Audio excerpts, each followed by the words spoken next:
My Lordship, you are here in Maputo for this workshop. Do you mind to give the rationale behind this workshop? Why is it so important at this time? Yeah, first of all, I'd like to thank the organizers who invited me here to reflect on this topic of migrants and Catholic communicators in Africa. This is a very, very important topic because the terminologies have been weaponized. You hear in America now they don't talk of migrants, they speak of aliens, they speak of illegal aliens. So these are no longer neutral terminologies. So we need really to sit down and clarify what do we mean by those terminologies. Okay, thank you. What issues will have you been addressing in this workshop? What challenges will participants focus on as we go on?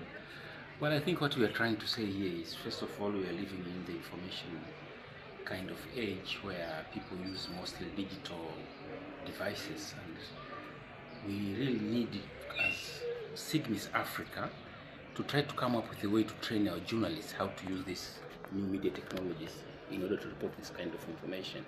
Because this information sometimes is generated by ChatGTP, which is not correct.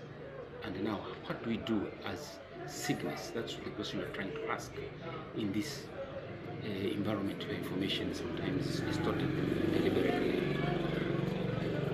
How can the participants contribute meaningfully to the outcomes of this workshop?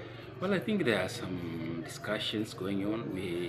This workshop involves people from Portuguese-speaking countries, from English-speaking countries. There will be group discussions, and after that, there will be resolutions. What is the role of Cygnus Africa and the Church in supporting migrants? What initiatives or advocacy efforts are being undertaken? Well, I think that question should be answered by the president of Cygnus Africa. I understand that Cygnus' role is try to make sure that the information on migrants is reported correctly and in a way which is humane.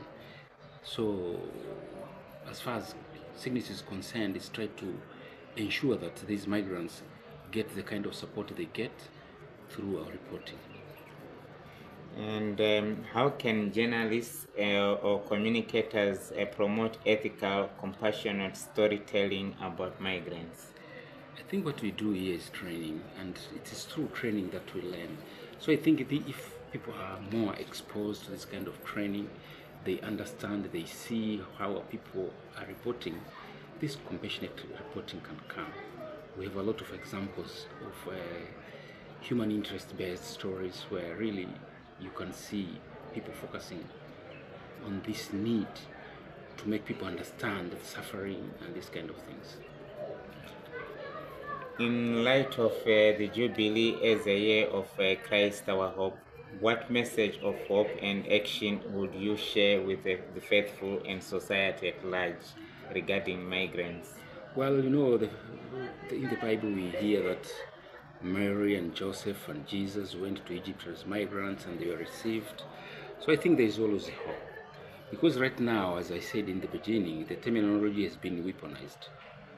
Instead of talking of migrants, for example, in the United States, they are talking of aliens. They are talking of people who belong to gangs. They are talking of illegal migrants. And these are political terms which are used in order to promote some political decisions like deporting people. So I think this is very, very important to know that there is still hope.